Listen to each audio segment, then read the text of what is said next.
What's up, guys? Spin Firearms here, and if you take comfort in knowing that you have the right as an American to defend yourself and your family at the comfort of your own home, or from anybody who just wants to cause harm to you, hit the like button. Today we're going to be talking about the FN503, which is one of my carry firearms for years and years, and it has a lot of carry time and a decent amount of rounds through it. And we're also going to talk about the FN Reflex, because I also said and made a comment saying that I don't think I'd ever like the FN Reflex better, but we're going to get into it. But first off, these firearms have been safety checked. They always are prior to the videos. But anyways, let's just take a look at them real quick, right? FN503, a single stack made by FN. It was many years late to the single stack game compared to like the Glock 43 and the XDS and the Shield and stuff like that. And it didn't come out till a while ago. It almost dropped when the SIG's P365 started coming out. So it was sort of like the CZ P10M where people were like, why are you dropping this? But I also get it. When you're working on a project for so long, you still want to put it out and, you know, all the hard work that went into it. Whereas the FN503, even with stuff like the Micro 9s, it does have its positives, it does have its benefits, which we're going to get into. But they also dropped the FN Reflex, which, if you know me, I love small carry firearms. I love carry-oriented Micro 9s. I love, you know, subcompact stuff like that. And I didn't think I would like it as much. But then I actually got my hands on it, so we're going to discuss it too. Take a look at this. 15 plus 1 on the right, 8 plus 1 on the left, right? The way I carried my FN503, though, majority of the time, because this was my work carry. For about 3.5 years, 55 to 60 hours per week, this was my work carry. I carried it like this, a 6 plus 1 setup. That way it would fit in my pocket more. Now take another look. This still looks big, doesn't it? Especially just for being 6 plus 1 versus 15 plus 1. That's why I love the FN503. I feel like this thing was built like a tank. It wasn't built to be as skinny and as small and as fragile as possible. It was built to take abuse. It was built to be something that could be pocket carried and bumped into and nicked and, you know, dropped and all sorts of stuff, just like a carry firearm should be. Also, think about Rugers and SIGs from back in the day. I'm not talking about Glocks, but I'm talking about other firearm brands. Their firearms were built to last. It's almost like cars, right? They were built to last. They were built like tanks back in the day, right? And that's how I almost feel about the FN503. It was built like a tank. Now, being only 6 plus 1, I would always hear criticism, not just on YouTube, but from people at work, from people at the range, stuff like that. They'd always say, you know, why you carry the FN503? And I always told them the number one thing was reliability. It never gave me a problem. And I ran this thing as dirty as you could get a firearm without, like, purposely torture testing it, right? Being in your pocket 55 to 60 hours per week, doing new construction plumbing, doing undergrounds, it got dirt, rocks, glue, primer, wood shavings. I always tell people, even a little small rock, right? And I knew that because I would always take it to the range after a week of carrying it before I cleaned it, and I would go and test it. I would go shoot both my defensive ammos and ball ammos, and this thing ate everything. And I kid you not, I was at my aunt's, I always tell the story, at my aunt's tree farm shooting after like 2 weeks of pocket carry without cleaning this, and I had a pebble come out of it, but it still cycled around and it still kept going. One, that taught me I need to clean my firearms more often if I'm going to abuse them like this and carry them this often. But also, it made me really trust the FN503. And then two is I always told people it's shootability. And no one believed me. They would feel the grip, because the grip without the whole grip does feel awkward because it is so thin, but it's so wide this way. You throw the hoe grip on this thing, which this is a Ruger Security Compact hoe grip. I measured the dimensions of both, and they ended up being pretty darn similar. Threw it on, and it ended up working perfectly and doesn't affect function at all. But anyways, the shootability was unbelievable. I have videos of me shooting it at that tree farm, and you'll see the recoil is so minimal. And so I told them, shootability. I'd rather be good and accurate and have a very smooth, flat shooting firearm than something that's more snappy. And on top of that, something that's reliable over a new release for my carry. Now I get a lot of new releases, but I also test them a lot more often. Back then I wasn't getting newer firearms, you know, I was carrying what I had and stuff like that. Wasn't running a review channel, right? So I was just shooting when I could, what I could, and so on. And that FN503 always treated me right. And when I shot it back to back with stuff like my Glock 26, I was very impressed by its recoil.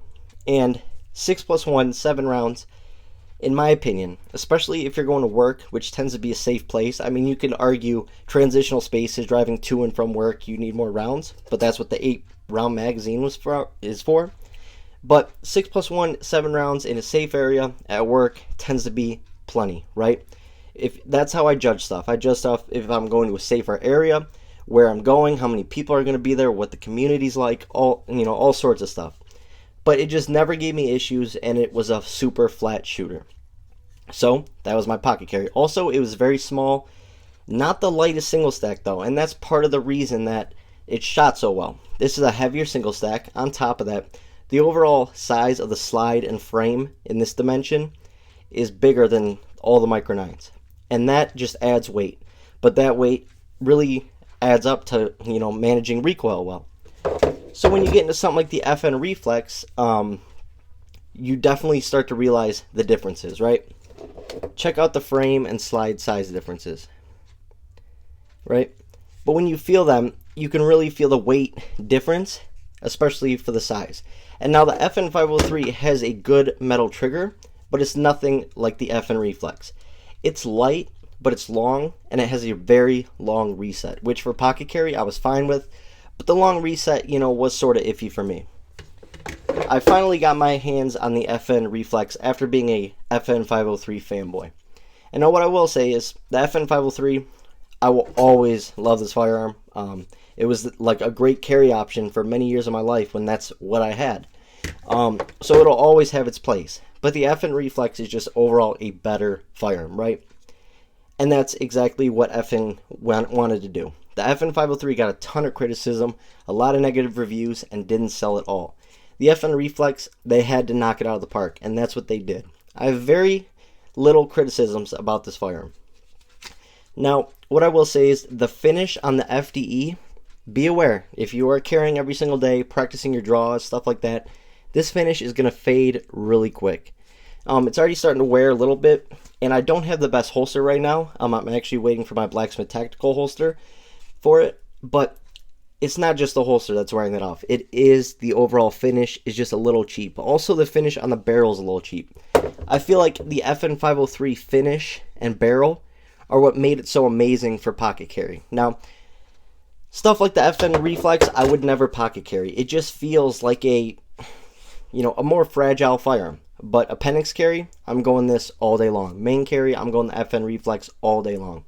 And once again, FN did a great job with recoil. The FN 503 is much less snappy than the Glock 43. It's less snappy than the XDS, less snappy than the Shield. It is less snappy than almost every single stack I've shot, even the CZ P10M, which actually is a very good shooter. Same with the FN Reflex. The FN Reflex is definitely less snappy and has less recoil than this Springfield Armory Hellcat. 100%. And they're about the same exact size. This just has a little bit longer barrel, very similar in weight, very similar in overall dimensions of the frame, stuff like that. The CSX is one of the flattest shooting Micro 9s out there. I would say it's pretty even to the CSX. I'm not going to lie. It's definitely less snappy than the GX4. It's less snappy than the SIG. It's less snappy than a Glock 43X, which is interesting because the 43X is a little wider and bigger in the grip and tends to fit people's hands better. I would even say it's less snappy than the Masada Slim, which is right over here. And on top of that, the trigger is amazing. Now, what I will say is it takes time to learn this trigger. If this isn't your only firearm in your carry rotation, you're going to have to spend some time with this and make sure that you are learning it because it's different. It's weird, but at the same time, it's good, which I'll show you real quick. Obviously, it's cleared. This is first trigger pull. It is a little interesting, right? Very crisp, very audible. Reset all the way back here, but it's very nice. But it's hard to describe like this. It's more of the feel the trigger has to it when you're live firing it. It's an interesting trigger, but a great defensive trigger, and you can really get good with it. On top of that, they came out with night sights right out of the box. Better sights than my FN 503 had. Just had regular 3-dot sights. And on top of that, I think they did a better job with ergonomics and overall texturing. That's 100% sure. And on top of that, obviously, capacity is a big thing. They also put a rail on this. The FN 503 was like the Glock 43, didn't have a rail, like the Shield didn't have a rail, whereas stuff like the XDS Mod 2 and stuff like that did have a rail.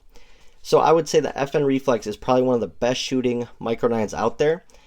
And once again, I'm just waiting on a better holster to start carrying it more often. But do I like the FN Reflex better than the 503? I would say 100% yes, but for different reasons, right? Even if I had the Reflex today, and these were my two firearms, this would be my work carry. This would be my beast. This would be my tank. This would be my beat up firearm. Go through anything and it'll still fire. Whereas this is going to be my main carry, clean more often. This is going to be my appendix, my 3 o'clock, my outside the waistband, whatever. And this is going to be my go-to, for instance, going to the mall where there's a lot of people, going to a city that's not the nicest city, and so on. But places like work, going to the mailbox, stuff like that, I would still be carrying the FN 503. They're just two different firearms, in my opinion, meant for two reasons. I know FN didn't make this just for pocket carry, but in my opinion, this is a pocket carry firearm. Could be your main firearm too because it's such a great shooter, but if you had the choice and for the price and everything, the FN Reflex is overall a much better firearm. But one of the things I really loved about the FN Reflex, the FN 503, was that finish. Absolutely killed it for 3.5 years of pocket carry in a moist, dirty environment. Did a great job. Also shooting it a lot, practicing a lot with it, drawing a lot with it, and it really held up. And I have some crazy stories about this firearm and the beating it's taken in other videos, and we're not going to get into it now. But I just feel like these micro 9s are built not as well as some of these single stacks or older firearms. And that's just my main reason why I carried the FN 503. And that's the main reason why I still, to this day, at work, carry a single stack. I just carry the firearms that I feel like have a better chance at working when I need them to, in the worst conditions possible. But the FN Reflex is definitely a better firearm, but they're both great in my mind, and they're both going nowhere. Anyways, guys, hit the like button, drop a comment down below, subscribe. Thanks for watching.